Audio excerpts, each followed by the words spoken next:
Hey, what's up, world, and welcome to episode 10 of the Take One podcast. I am your host, Chris, aka CMJ, and this episode, just like episode 9, is going to be jam-packed. There's a lot of stuff I need to cover, and after this, it should slow down unless there's a whole bunch of crazy movie news for the future episodes. But just quickly, I'm going to get into like a few topics or whatever. Well, I mean, I'm putting it lightly, like I said, it's jam-packed. But I'm going to be getting into the topics such as the Mummy photo that was released, as well as the Power Ranger photo, and, going to be getting into The Rock, and just kind of like a couple things they had dropped about him as, like, the character in Fast 5 and just him as a person. So I'm going to get quickly into it so I'm not wasting y'all time, and first of all, I'd like to say thank you guys for joining me on this 10th episode. I am busting my ass trying to produce these stuff, which it really ain't too much, but just having to sit here for like 30 minutes to an hour, as you've seen last episode, is like an hour and a half. It's a lot. But with that said, let me get quickly into it. And the first thing that I'll be getting into with this episode will be the Hellfire Club. Now, for those who aren't familiar with the Hellfire Club, it's like a Marvel property that's owned by Fox because it's part of the X-Men franchise, and we've seen them in X-Men First Class, and basically it's just an organization of rich mutants that want to basically, I guess, take over the world. And so Fox wanted to develop new shows that's revolving around the X-Men universe. Not exactly connecting to the movies, but just, create shows around like just the mutants, not just the X-Men in particular, but just mutants or whatever. And so one of the shows that they were trying to produce as far as that goes is this show called Hellfire Club. Well, Hellfire, which is basically revolving around the Hellfire Club. And so for a minute, that was like on this like slate. That's what they wanted to get planned. But, because of rights and a whole bunch of stuff, Fox wasn't able to do it, and, just whatever. So I guess it ended up was going to happen, but now they basically scratched all plans for it in its entirety. Well, I don't know if it's entirety, but they probably might end up trying to do it later on, but they wanted to try and do it. And yeah, so it's been canceled, so they're not going forth with it, but it has been replaced with a X-Men based show or whatever. And it's supposed to be, they call it a put pilot, and this is my first time hearing about it. But a put pilot is like it must air, or they have to pay money for the product, or to the product, or whatever.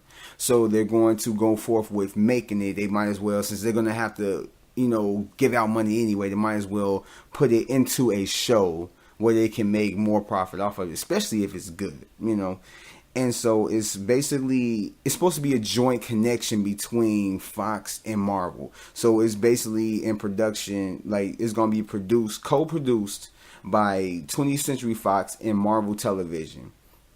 And so the show is basically going to revolve around two parents with mutant kids on a run from the government, and they have to join forces with this underground mutant network where they basically have to fight to survive.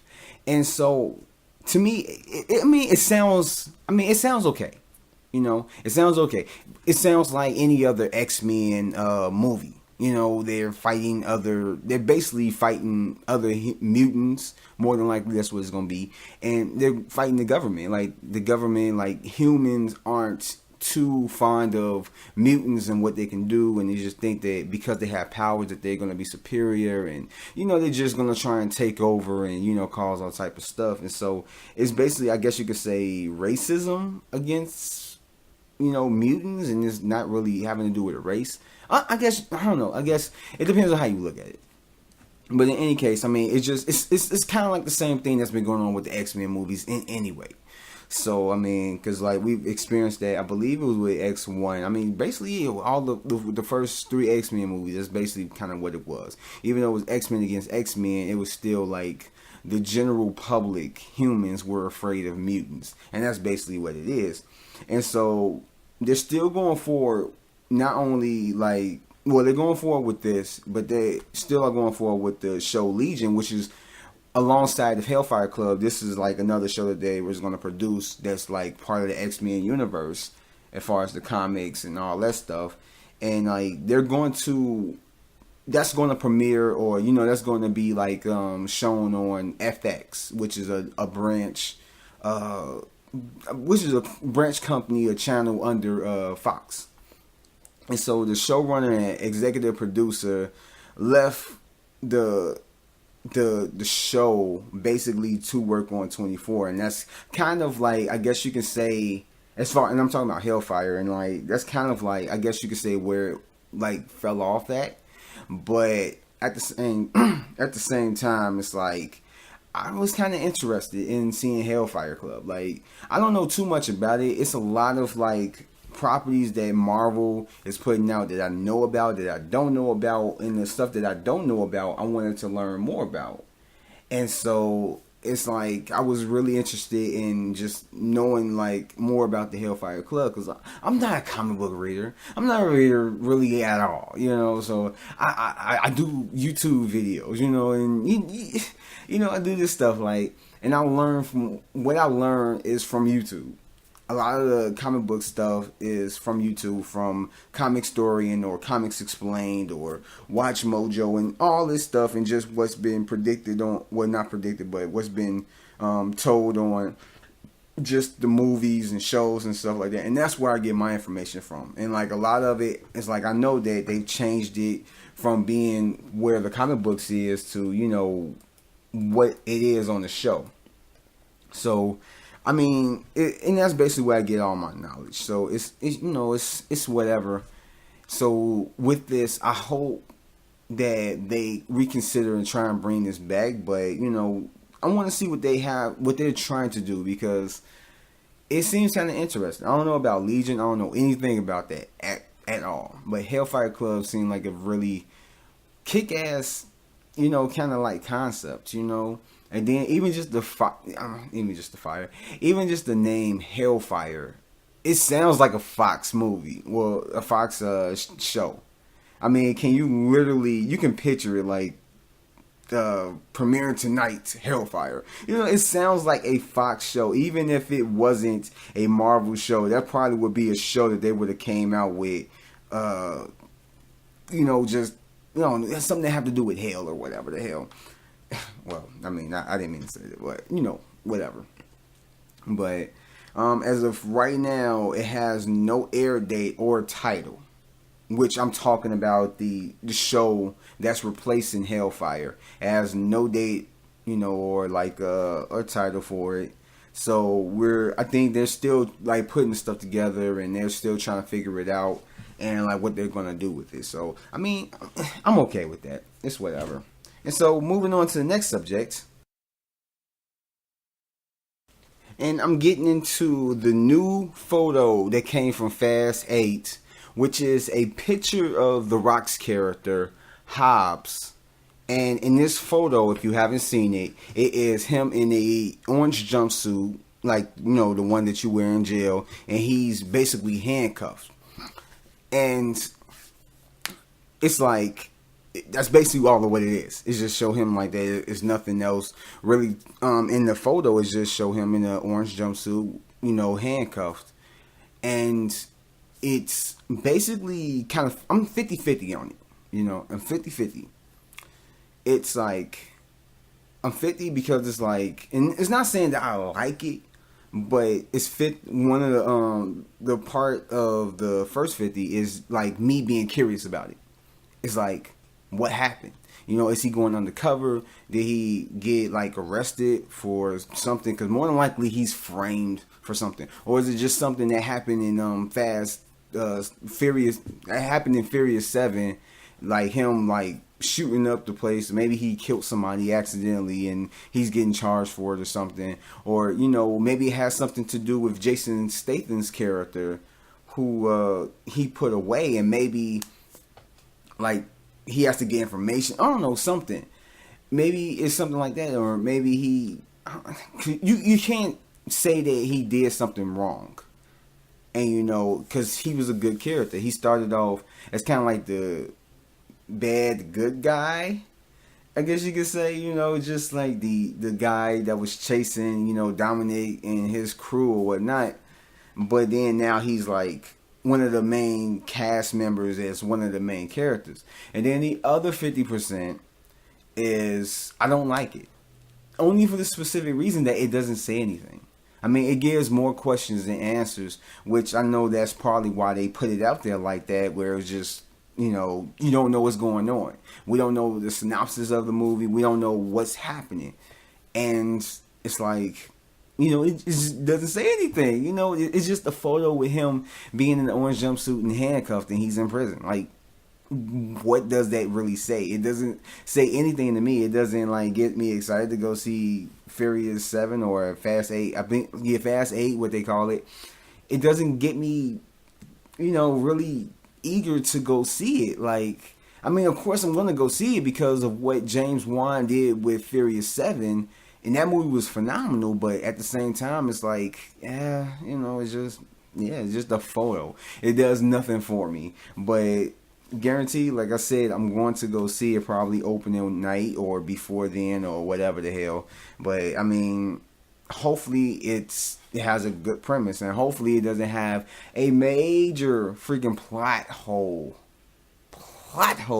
like Furious 7 had. Hopefully it's more of it has more of a better story to it than what that movie was. But even saying that, I enjoyed Furious 7.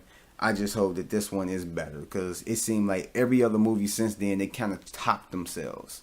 From like Fast 5, which basically kind of started, just this over the top action film, and, just it being aware of what it actually is. And then every film after that, it got bigger, so hopefully this one is bigger than that, and they're not trying to go super, super big that it just kind of fall flat on its face. But I have faith that this movie is going to be good. And so moving on to the next subject, the new image to the Mummy reboot has been released. Well, a new image has been released of the new Mummy, and this time it's a female, which I have no problem with. Especially the woman, I have to look up her name. But she played off of Kingsman. She was Samuel L. Jackson's henchwoman, I guess you can call her. And she's very sexy. She's a very beautiful woman. And she's playing the Mummy right now. And it's kind of similar to the Hobbs photo. It's like, it's good. I mean, not good, but, it's like, it's just a photo, And in this photo of her is just kind of like her walking, but, somebody snapped a picture.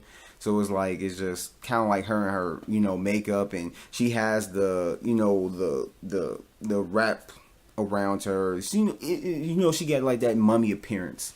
And she has hieroglyphs on her face, on her sides, and on her arms and stuff like that. So, I mean, in this, I kind of like it more than I do the Hobbs photo.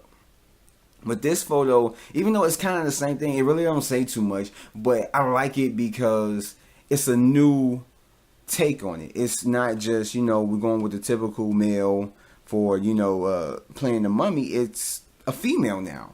We know this now. There's a female, and she looks the part. So, I mean, I can't say that I love the photo, like I'm going crazy, this and that, and it's like I'm not really eager or excited to see the Mummy film. And that's not saying that I don't want to see it. That's not saying that I think it's going to be bad. That's just saying that I don't know what they're going to do with it. I don't know. They're making it seem like it's going to be just kind of like as campy as the other Mummy films. And it's going to be, I guess you could say, more action-packed or whatever. I mean, it has Tom Cruise in it, so it's going to be action-packed. But I don't know really what the tone of it is.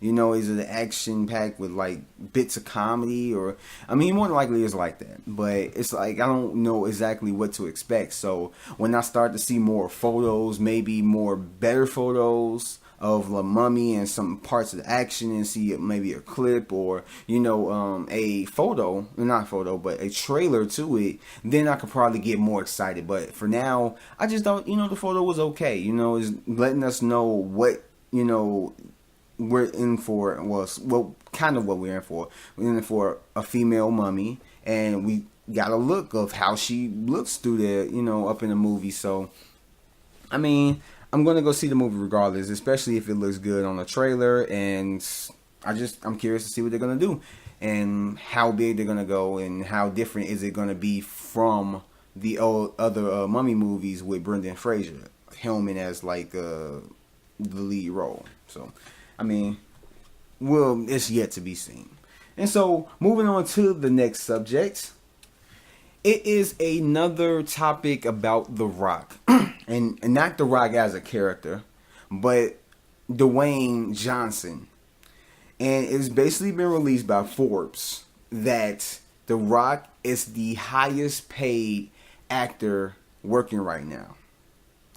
And that's really no surprise, because The Rock literally is in everything. He's basically becoming a Samuel L. Jackson of movies. How you look up and you see Samuel L. Jackson in this new movie, in that movie, in that movie, in that movie. Even if he's playing like a small part, he'd be playing like a big part, a minor part, just an appearance. Samuel L. Jackson is in crazy amounts of movies. Like, I believe he was in like 3 or 4 movies last year, and he's probably in like quite a few more movies. But The Rock, it's like every time you look up, he's in another movie. I mean, he has a crazy work ethic. Like, literally, he is a cyborg, and I believe that, because I cannot do what he do. I mean, of course, he's good at what he does, and then he gets paid crazy amounts of money. So, shit, you gotta have a great work ethic, especially if you're getting paid what he's getting paid. And like, now he's the highest paid actor in Hollywood. Shit, I would be sleeping 2 hours a day, probably not even that. I'd be drinking like hella Red Bull and a whole bunch of energy drinks and all this crazy stuff.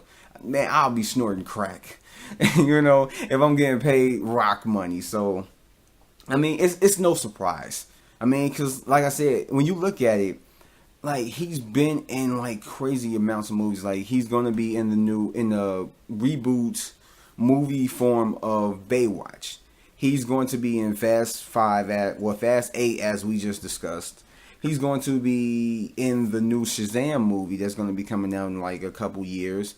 He is crap. He's being considered for being the Wolfman in the Universal monster universe that Universal is trying to put together. And he's in a couple other, I believe he's going to be in like Big Trouble in Little China, something like that. He's going to be in that one. He's going to be in a crazy amount, as well as the Rampage live adaptation of the video game where you got the monsters destroying the city. He's going to be in a crazy amount of movies. He was just in a movie not too long ago called Central Intelligence, which I did love. And it's like he's basically just going. It's like, when will he stop? Maybe when he's dead. He's probably going to be 60 years old still being in like 60 movies a year. So, I mean, in The Rock, he's very charismatic. He has just a gang of charisma, and he's a great actor. He's evolved from being in the Scorpion King, or just the Mummy and the Scorpion King and all that stuff, and how that was perceived in Tooth Fairy. And now he's like just this major action star who's getting paid more than a lot of stars out now, and he's just killing it.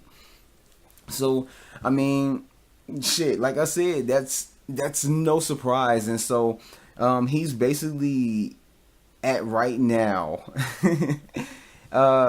His worth is like, I believe it's like, well, not his worth, but he's getting paid like $64.5 million. $64.5 million, that's crazy. But, it's, like I said, it's to be expected. This guy is a beast. He's a robot. He's killing it, and he's going, and he's not planning on stopping anytime soon. So, I mean, bravo for The Rock and everything that he's doing, and I can't wait to see all of his future projects. And so, moving on to the next subject. Now, the new photos for Saban's Power Rangers, which I think is a stupid title.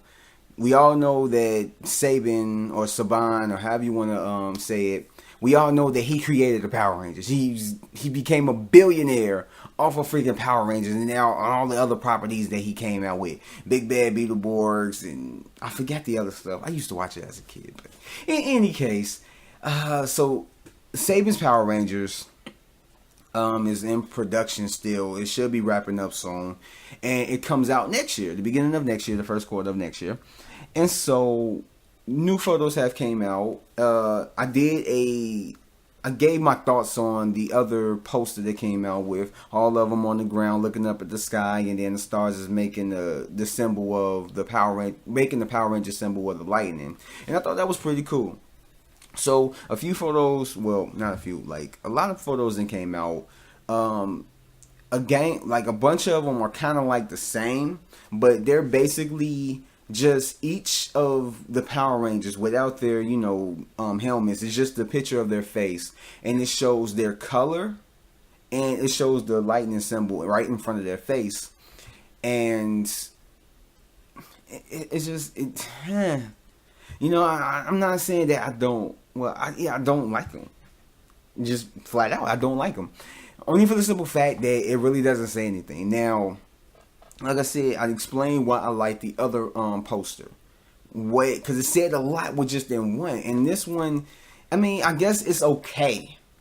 But at the same time, I guess it's okay for just explaining who is what Ranger. So when you looking at the poster, you see the color and you're like, oh, she's the Pink Ranger. Oh, he's the Red Ranger. Oh, he's the Black Ranger, this and that. And that's cool for that. That's okay for that. But at the same time, that does nothing for me. I mean, it doesn't excite me more about the movie. And even like the poster that I did, like that I talked about in the early episode of the podcast, that, even with that one, it got me excited, but not super duper duper excited, If they came out with a poster or something that just was like fucking awesome, then, I would go crazy over it. But, I mean, these photos are just their faces and then the color and then lightning symbol is just, it's whatever, it's their photos, which Power Ranger they are, and that's about it, so, I mean, it's really nothing I can get from it. And then there was another photo that came out of Becky G, who plays the Pink Ranger. No. She plays the Yellow Ranger. She plays Trini. And I used to watch Power Rangers when I was younger, so I know their names. So whatever. But yeah, so Becky G, she plays Trini, and it shows her. In this photo, it shows Rita Repulsa, and it shows her holding Trini, Becky G, up against the wall, and that's basically it, from that photo, it's like, I like it, it's just, it shows a lot from the photo. It shows that, I'm not gonna get too, deep into it and try and bring out the deepness of the photo. There's no deepness. It just shows that Rita has that she's powerful, that she has power, and that, she is coming to basically, that she wants to show her strength, that she's a bad woman, and that photo shows it. Which, it's like, it's decent. It's decent, I like it, It's decent, but I like it. And Becky G then came out and said that during that scene, she told her to basically which is Elizabeth Banks is the one who plays Rita Repulsa. So she told Elizabeth to basically really choke her, to like don't hold back, because a lot of times actors like to do that so they can actually sell a scene. They don't want to they don't want to fake it all through it and not really give the realism, but they told her, but they want the scene to actually play off as realistic as possible. That way they can get the real emotion from it. So she told her to choke her and just do it real, be real with it, whatever. And she said that she ended up with bruises the next day on her neck. So that just shows you that she really wanted to sell that scene as best as she could, because I don't know how Becky G is. Like, I don't watch Empire, and she was on an episode or two, or I don't know how many episodes she was on Empire, but I don't know exactly how she is as an actress. But I mean, all I know is that she's very, very pretty. She's fucking beautiful. But I mean, that's neither here or there. But you know, I don't know how she is as an actress. So if that helps her sell her scene more, then more power to her. Because I want this Power Rangers movie to be great. I was a big fan of Power Rangers when I was younger. That was like my favorite show, as well as a lot of other like kids that's my age. That was their favorite show back then as well. So I want the best for this, even though like you know older people can't explain. You know, people older than me won't. You know, they can't understand what this movie means. Hopefully they do it justice. Hopefully I'm not like, but put it like that. I'm not one of them hardcore fanboys that just be like, oh my god, if they mess up Power Rangers, and you know, just go off online and just like bash the movie and stuff like that. I'm gonna look at it as a movie. That was I entertained? Was it funny? If it had funny parts in it, did it have great action? Did it have great fight scenes in it? You know, I want to judge it off of that, and I hope that they bring some nostalgic, you know, type of emotion in there. Because if I see anything from my past that I loved as a kid, I want to feel that nostalgia. I want to watch this and feel like I'm watching, like I'm a little kid again, watching Power Rangers when I was younger. That's what I want to feel. And so it's like, I want this to be good. And if Becky G is doing that to make at least, you know, the scenes that she's in good, more power to her. You know, I want her to do that because I want this movie to be good. And so she also said something along the lines of like, Rita Repulsa is making her, I guess, think or feel like she's the weakest link, that she's the weak link of the group, that she just doesn't, and she's not going to amount to the other characters. And basically that photo, when she adds those comments to it, you know, it shows more to that photo. You can see more in that photo, that you can kind of like envision what the scene kind of like goes on in your mind of like her telling her this stuff, that like you're the weak link, that this and that, and basically trying to break the Rangers from the inside, trying to break down her spirit to where she's not as effective as she needs to be with the group so that they can defeat Rita Repulsa. And so when she had those comments, I'm like, that actually sells the photo more for me. It makes me like more excited to see what this scene is and what happens all in the scene and just what happens in the movie in general. And it shows that tells more to the story. That tells more to that character. I don't know if that is exactly what is written for this character in the movie, or if that's what Becky G as an actress, you know, feels for this character and wants that emotion to explain it better than words can actually do, or, you know, just actions. So, I mean, I liked it. Like, that's why I said, like, the photo is decent, but I like it. And what Becky G's words and explaining basically the scene and what was going on, it kind of sold a little bit more for me. So I like the photo, and I can't wait for the movie to come out. So moving on to the next subject. So when not like about a couple years ago, or was it last year? Gosh, I have such a bad memory. Bear with me. Okay, so years back there was this show called, I mean, it didn't end too long. I think it ended like last year or the year before. But it was this show called Justified. And Justified is basically about this law enforcement officer who was in a shooting to where it was like, is it justified or was it? Which basically set the tone for the rest of the show, you know, in the name of the title. And so, and basically in spite of that, they kind of like, well, not in spite, but like because of that incident, they sent him to his hometown to work, you know, under the marshals or whatever and stuff like that. And so through that, he goes through all this stuff throughout all the seasons. And I know I'm not explaining this to the point where it sounds like really good. But check out the show if you can find it on Amazon, or I think they may have it on Netflix. But if you can find the show, it's called Justified. Guaranteed you would love the show. I'm bad at explaining stuff, but guaranteed you would love it. Raylan is such a great character. Raylan, and he's played by Timothy Olyphant. I believe that's how you pronounce his last name. I don't know, but this show was like one of my favorite shows while it was on. I believe it went on for like about 5 seasons, and they had the last episode, which I really didn't like. I really didn't. I thought it could have been way better, but that's yeah.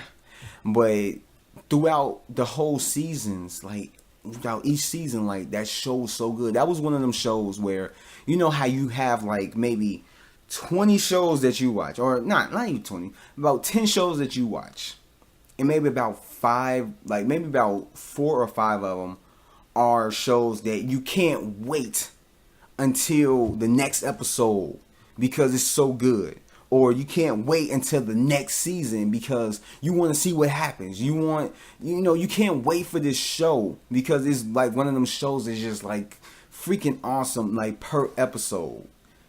It's just, that's kind of like one of them shows for me.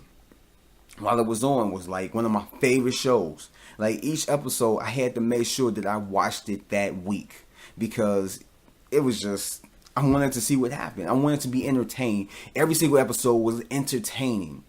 It was dramatic. It was funny. It was funny as hell. It wasn't a comedy, but just the smart remarks by Raylan. He's one of them likable characters. I'm telling you.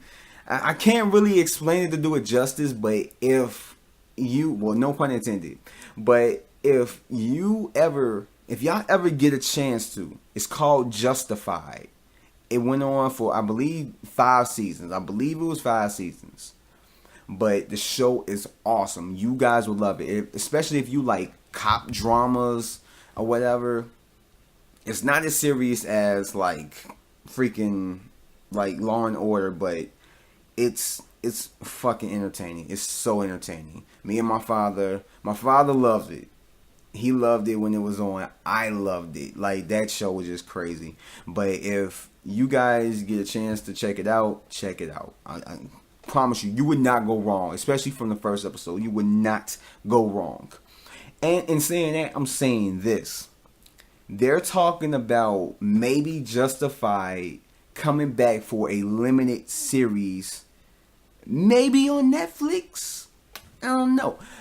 But it's just I can't imagine, life without Justified. That show, like I said, it was like that was one show that I could not wait to February, or not January, to January to come every year so I could watch Justified, because that show was so good. And now when they in talks about possibly coming back as a limited series,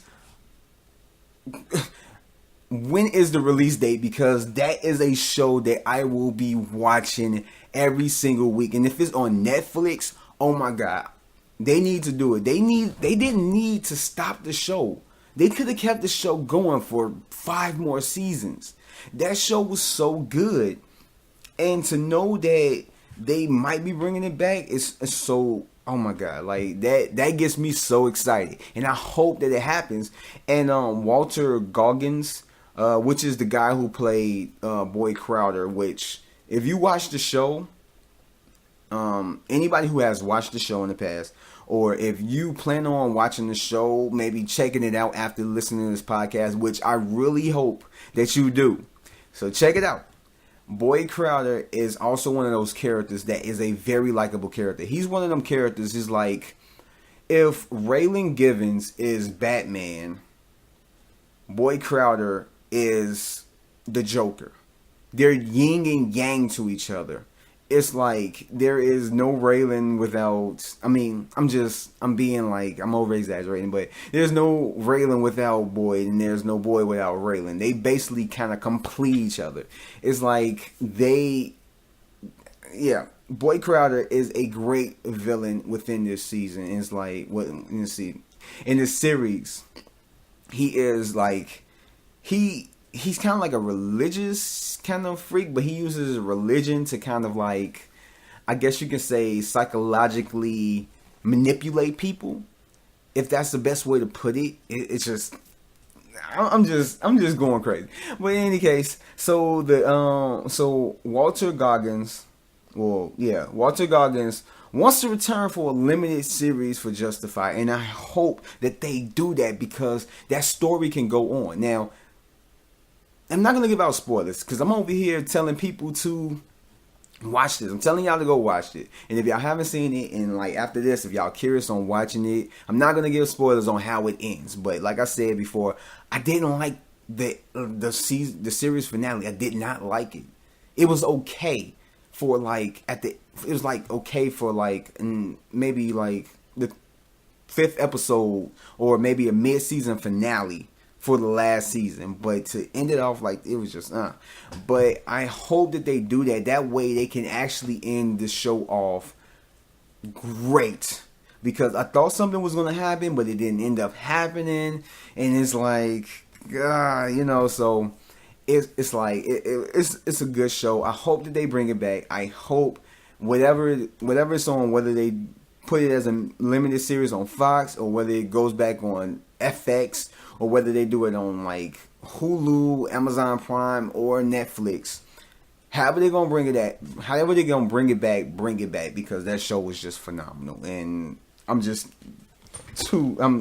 really excited that they even considering maybe possibly bringing it back, even for a limited series, even if it's 10 episodes. I'm there. I'm watching it. But anyway, moving on to the next subject. So the Flash series has been getting very high critical acclaim.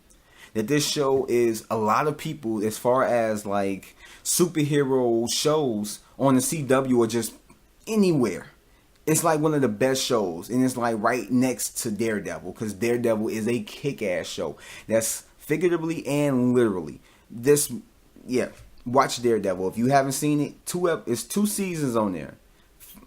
Watch it. It's on Netflix. Check it out. But The Flash is a great show.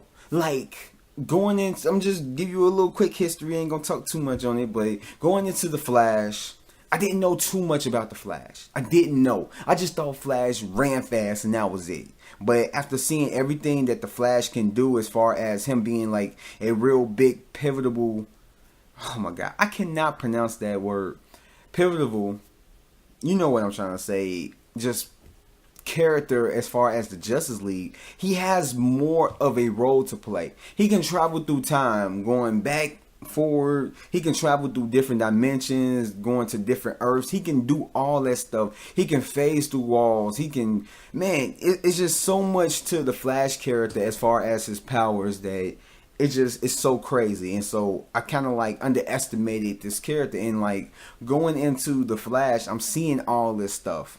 And so season 1 and season 2 had went off, and if you haven't checked it out yet, go ahead and check it out. I believe both seasons are on Netflix, so go ahead and like look it up. Cause if you're a big comic book fan, if you're a big comic book fan, you probably already watch it. But if you are a fan of like, comic book characters, movies and stuff like that, and shows, and you haven't for some reason started watching The Flash, maybe you don't have time or you didn't have time or whatever, check it out.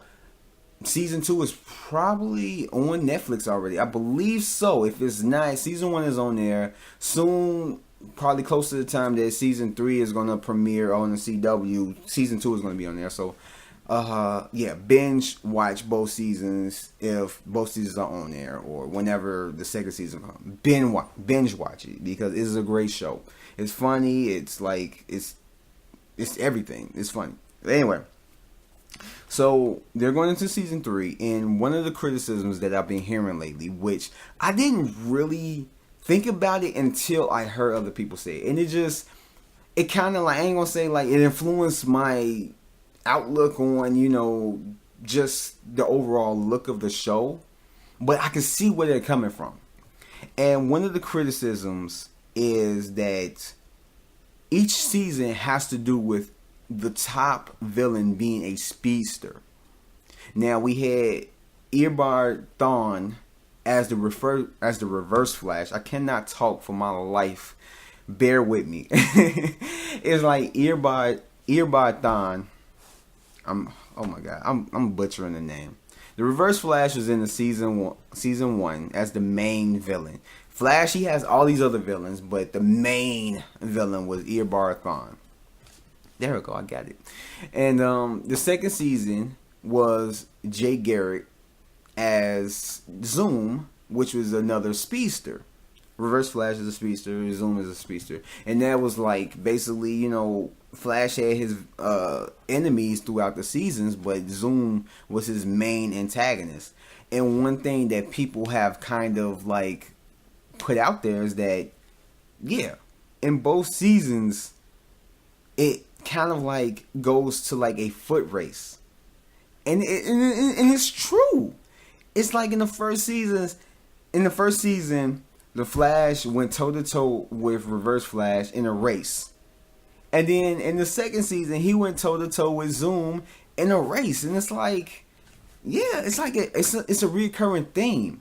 And so I feel like the producers and writers and everybody who's behind the Flash series needs to kind of change up certain stuff. Because in season 3, we hear that it has to do with another speedster, which is rumored to be, isn't confirmed, but it's rumored to be the Black Racer. And me knowing, you know, little about the Flash before I even saw the series, I don't know anything about the Black Racer. I never heard of him. I'd never heard of him before this, like, speculation. I ain't gonna say rumor, but speculation of it could be the Black Racer. That was my first time hearing about him. Reverse Flash, I've seen him, but I ain't know about him before the series. Zoom, that was my first time getting to know him in season 2. So it's like, I don't know these characters, but the Black Racer is basically like a speedster that is a incarnation of death. So basically, he's immortal. He can fly. If he touches you, you die or something like that. So he's basically death incarnate. And so this is supposed to be the main villain for the Flash in this one, which is going to be dealing in the Flashpoint paradox. And so it's like, I have no problem with it, especially, you know, if it's a good show. But at the same time, I could see those criticisms coming out being like, yeah, he's another speedster, so what, is it going to end up in a race? You know, like, what's going to happen with this? And so I feel like right about now, CW, or, you know, the DC television is starting to kind of, not, I say get complacent, or their creative juices is kind of like wearing off because they're going speedster to speedster to speedster. And another thing that I've heard, which is true, that a lot of people in the Flash are speedsters. Like, they're introducing a crap ton of speedsters. And it's like, gosh, like, introduce some other, you know, characters. I mean, it doesn't change my mind. Like I said, it's not influencing. But I'm just noticing this. Like, I'm still excited to see Flash season 3, you know? Having the Black Racer, whoever is the main villain, I'm still excited because the last season ended off on like a high, very, very high cliffhanger. So it's like, damn, what's gonna happen? Just like season 1 ended off on like a cliffhanger. This one did too. And so I'm still excited to see it. And more than likely, it's gonna be confirmed soon that it's gonna be the Black Racer or whatever speedster is gonna be or whatever. And everyone is gonna watch it. I'm gonna watch it. You're gonna watch it, or whatever. And also, the person that they say is going to be possibly playing him, which is he's already been confirmed for the series, but he's going to be playing the Black Racer, which is everyone's speculation as well, which is a CW regular. I don't know, I believe he's been on Vampire Diaries. I don't know if he's still a part of that or what happened with that. And I've heard that he's been on like maybe a couple other ones. I think he's been on Arrow. I don't know. But it's dude named Todd Lasance. I don't know. I've never heard of him. I don't watch Vampire Diaries, so I don't know who the hell he is or whatever. But he is the guy rumored to play the rumored villain, Black Racer. So, I mean, I guess that's something. I don't know too much to say about that. I don't know how he act. I don't know whatever, but it's whatever.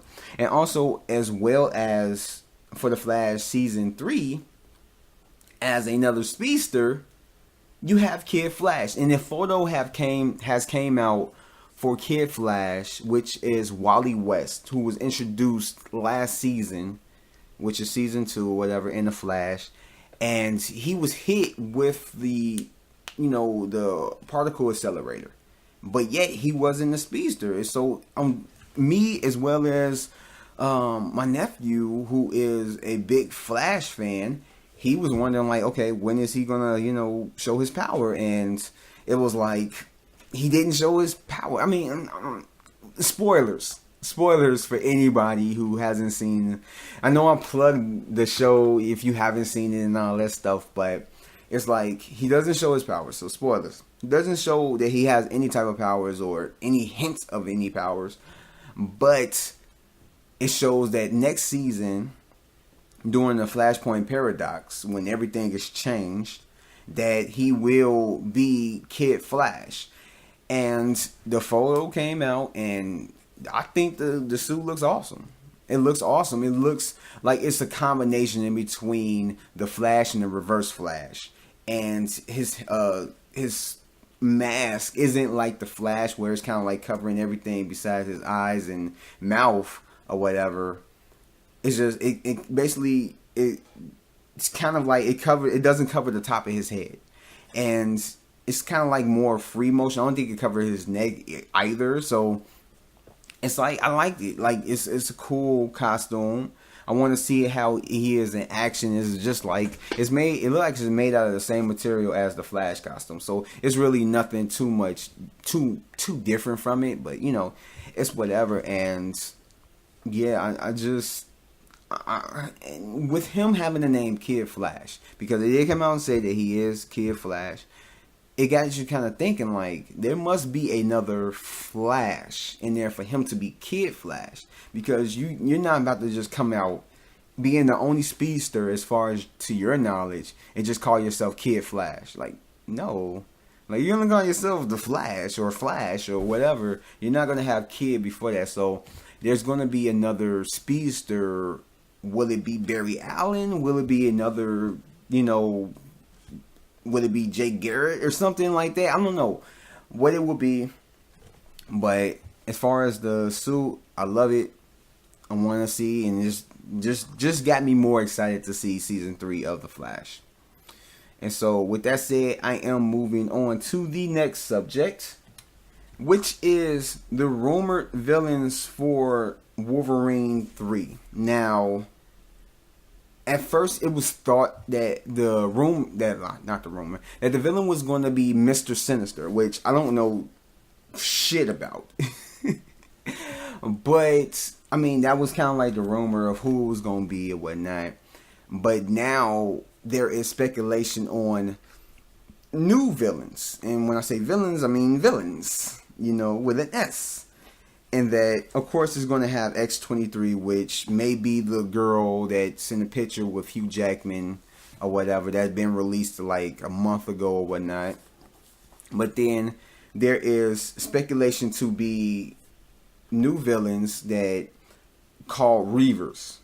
And these Reavers have a long history with the X-Men, and they're like part cyborg, and that they're led by Donald Pierce, who is the leader of the Hellfire Club.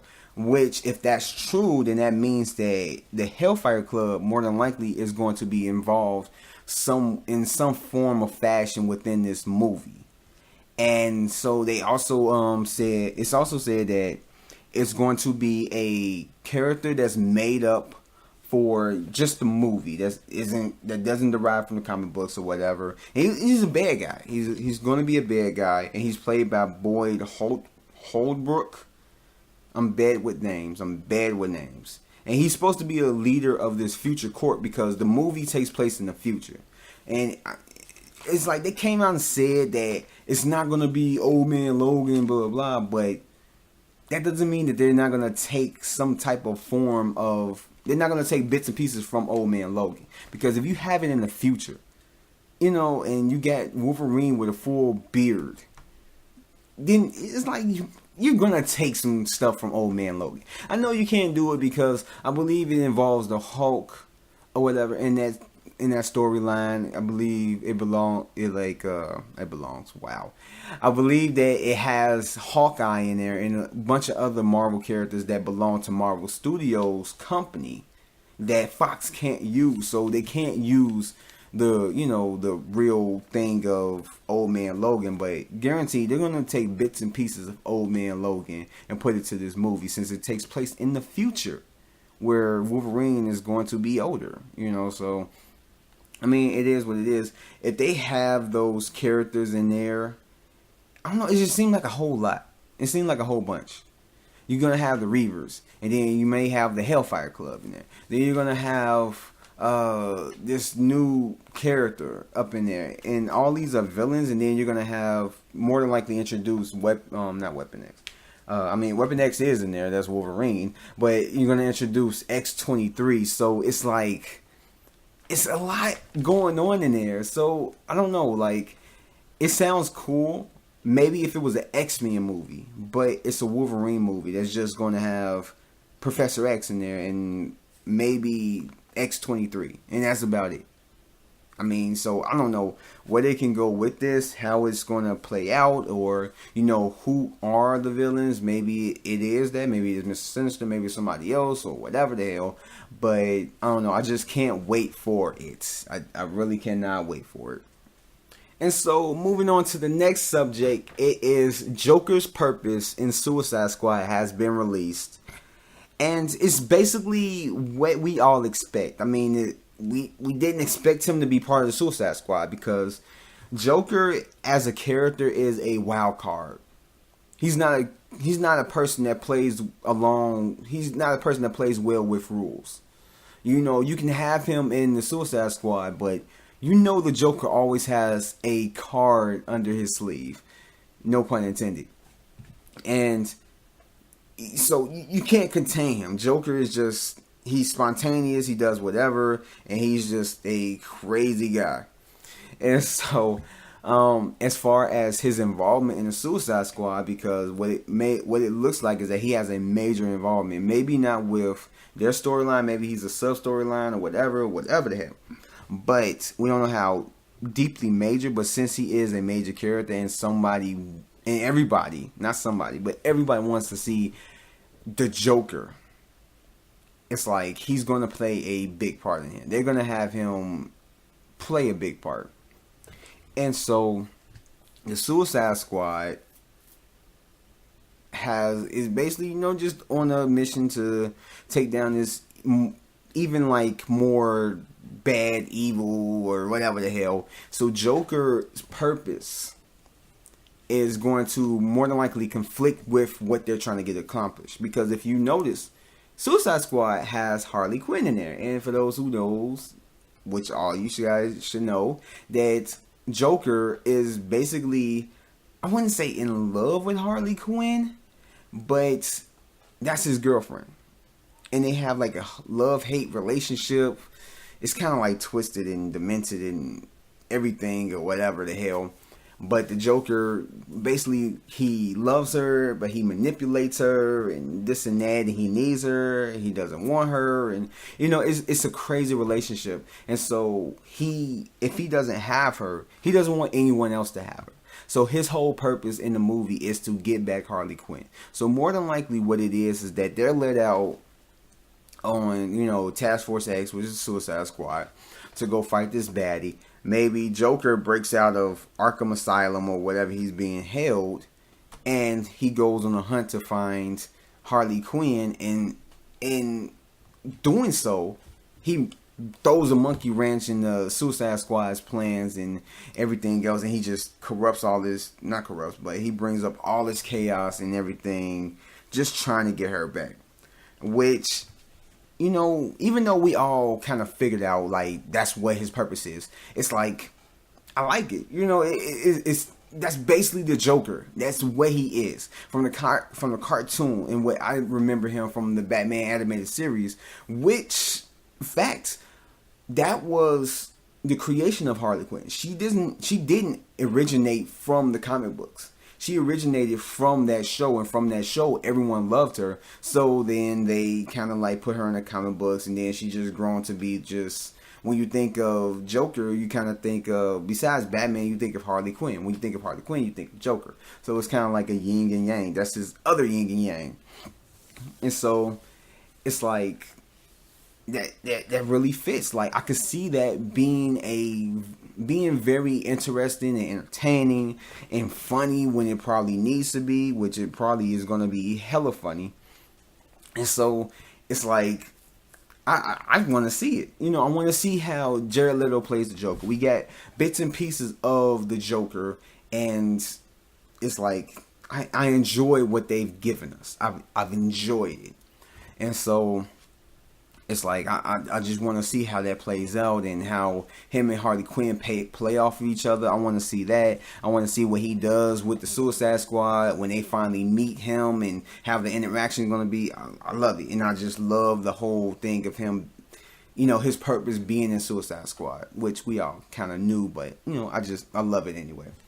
And so, moving on to the last and final topic of this episode of the Take One podcast, I'm going to be giving my thoughts and basically a review on the first episode of Suits for season 6. Now, this is something that I'm going to be doing like every week. If I have more episodes of the Take One podcast, at the end of the show, I'm going to be talking about it. Each episode of Suits, because it's one of my favorite shows. I know I talked about Justified, and I talked about Flash for a little bit, and how if you haven't been watching those shows, or if you haven't watched the show, check it out, whatever, Netflix, or wherever you can check it out.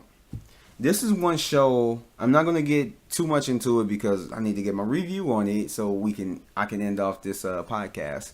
But the show is so good. It's so good. It's basically one of them shows just like Justified. How I said that Justified was one of them shows where I can't wait to the next season. I can't wait to the next episode. I can't wait, this and that. It's one of my top favorite shows right now. One of the top 5 favorite shows right now. I don't really have like a list of like, oh, this is number 1, number 2, number 3, number 4, number 5, blah, blah. But it's one of those shows where it's just every single episode is so good, so good. Check it out. It has to do with lawyers, deception. It has to do with just it has its funny moments. It's so good. It's so good. Like, I'm not even about to describe it to you because I'm bad at describing it. But just real quick, it's about a high-profile lawyer in New York named Harvey Specter who hires this guy who didn't go to Harvard because his law firm basically only hired people that has graduated from Harvard. But he saw something in his kid, so he basically brought him on, and they falsified his documentation to make it seem like he went to Harvard when he really didn't. So now he's practicing law. The kid name is Mike Ross, and Mike Ross is practicing law under false pretense of him being a lawyer. And so they're basically holding this secret away from just everyone else, and they're trying to do this. And Mike Ross has a photographic memory, so he's like really good at learning stuff. So he can read like a book and memorize like a lot of the key points and everything like that. And so he's basically becoming like one of the best lawyers. And each season, it comes close to, I'm not even about to say that, but each season is so good. It's in season 6. Season 5 left off with like a major cliffhanger. And then this one picked up, and it's so good. And so I'm about to get into it. So it's episode 1 of season 6 of Suits. And this episode is called To Trouble. And basically, I didn't know what it was. It was like, okay, To Trouble, whatever. But in the show, and spoilers. This may contain some spoilers for those who watch it, for those who don't. I'm going to try and keep it minimal. Maybe I'll just, I don't know. I'm going to just try not to give too many spoilers or whatever, or any spoilers at that. But I love this episode. I love it. The thing that I love about this show is that it's funny when it can be. Like, I'm sitting there laughing because it's funny. and it has its comedic parts, but it is a dramatic show. Like, it had a gang of dramatic parts, even with like Harvey Specter and Louis Lake, just their interaction with like them fussing at each other. It's like, and you can feel like they're all great actors, and they sell their characters so well, so well, and I enjoyed it. Like, it was just so good. From just, Harvey and Jessica and Lewis all smoking weed so that they can get their minds right and, kind of like get on the same page on trying to get Mike out of jail. And like I said, this is going to contain, well, you know what, this is going to contain some spoilers. So, yeah, you guys are going to, whatever. If you haven't watched this show, just go ahead and like cut it off from here or whatever, and watch the show and maybe even come back to this. But yeah, so they're trying to figure out a way to fix their firm. They're trying to find a way, and this is the only way. Like, everyone has to get on the page because everyone left. It's like at the end of the last season, it was like everyone's left. The associates, the partners, and they're going to different law firms. So now they have to think of ways to basically keep their firm afloat because they don't have no money. They can't go after each partner and sue them and all this stuff because that costs money. Even though there are lawyers, it costs money to do all that, the court fees and all that stuff. And it's just now they're trying to they're trying to bring everything together. They're getting their own money and putting their own money within the company, and it's crazy. And then it's like you got Mike Ross, who's in jail, and he's trying to adapt to it. And just him becoming friends with this one guy and blah, blah, blah. And, just him getting to know whatever the guy, and then coming out to the end of the season that the guy strategically set it up to where he wants to get back at Harvey Specter for putting him behind bars. And the only way that he's gonna get at Harvey Specter is to get at his partner, I guess you could say. And to get at Mike Ross. And when that twist hit at the end of the episode, my mouth dropped, literally, wow. Literally at the beginning of this episode, this guy, when he first met this guy told him, don't trust anybody up in here. He told him, basically telling him to his face, don't trust anybody. And Mike Ross just put his trust in somebody. And that was it. That's all he needed. He needed to gain his trust so that he can mislead him. And then mislead him or whatever. And then Mike Ross used dude's phone to text message Rachel, which is his fiance or whatever. And now it's like he has your fiance's number. So he basically, if he has contacts and people on the outside, he can get at her. He can. Which more than likely, he probably have people on the outside to where he can get at his wife, his fiance. And it's like Mike put himself in a awkward position because it's like, why would you take the deal? Like last season, why would you take the deal? Why? Because you have got to know that it puts you in an awkward position. Though it's like, if that was happening to me in real life, I probably would have, I don't know if I would have done. I would probably would have had faith because there's a 50-50 chance that you could get off. But it's like he had that pressure, so he had to do something. He didn't want to rat out. He didn't want to rat out Harvey or anybody else. He didn't want to rat out Jessica. He didn't want to rat out Lewis or anyone else who knew his secret and just played along with it and didn't fire him or whatever. So he took this deal so that, no one would go to jail. And he was found not guilty. Like, they were going to vote him. They were going to basically say that he is not guilty. So he was going to get off and continue to practice. And now it's like everything is being called into question. The firm is basically probably going to end up collapsing. Then on top of that, it's like now he's in prison for 2 years, and more than likely he's going to be given hell. So now it's just, he just caught himself in a shitstorm of just whatever. So I know in the future episodes he's going to be like, yo, I shouldn't have made that decision, because it's so fucked up. It's so fucked up. And that's what I like about this show, is that it's crazy. Like it has a lot of hard hitting stuff. It's like a lot of stuff I don't understand. Okay, they talk lawyer stuff. So it's like, yeah, whatever. It goes over my head, but just the slick of it's so smooth. It's you can't help but to go for. You just can't help but to be addicted to this show.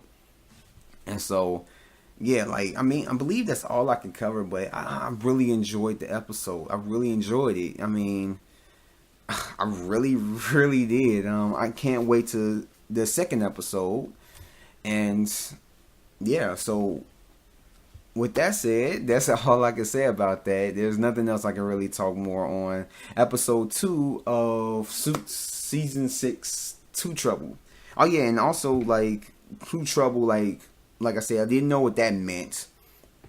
But they had a toast to, it was Rachel and Harvey, where they did, basically talking about Mike, just saying, to trouble. And it makes sense. So, yeah, and they surprisingly did it at the beginning of the episode. Usually they do it within the middle or the end of the episode, so you'll get what the name of the title, or what the title of that episode means. So, I mean, it's whatever, but okay, yeah. And so that concludes my review on episode 1 of season 6 of Suits, 2 Trouble, which also concludes this episode of the Take One Podcast, episode 10. And I'd like to thank you guys for tuning in, for listening to me talk about movie news and my favorite shows and stuff like that and all this craziness.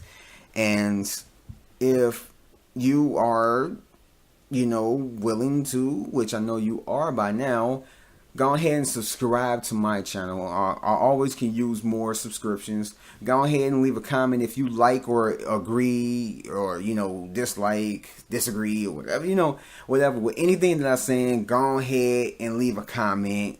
Start a discussion, if you want or whatever. And, yeah, just go ahead and like the video, which I know you're going to like it. And there will be another episode of the Take One Podcast up tomorrow, and maybe I have another episode. I mean, you gotta subscribe to my YouTube channel so that you can get an update of when, or a notification of when that's going to drop. Or you can go down to the description below and find a link to my social medias. That way I will be notifying you guys on there through, Twitter, Instagram, and Snapchat, and all that stuff. Everything is down there in the description below. And there will be more stuff to come, as well as other movie reviews and other podcasts and all that good stuff. I have like a crazy amount of stuff like coming up, so keep an eye out for that. And yeah, like I said, I'd like to thank you again for checking out this Take One Podcast, episode 10, and I'll catch you guys next time. Peace out.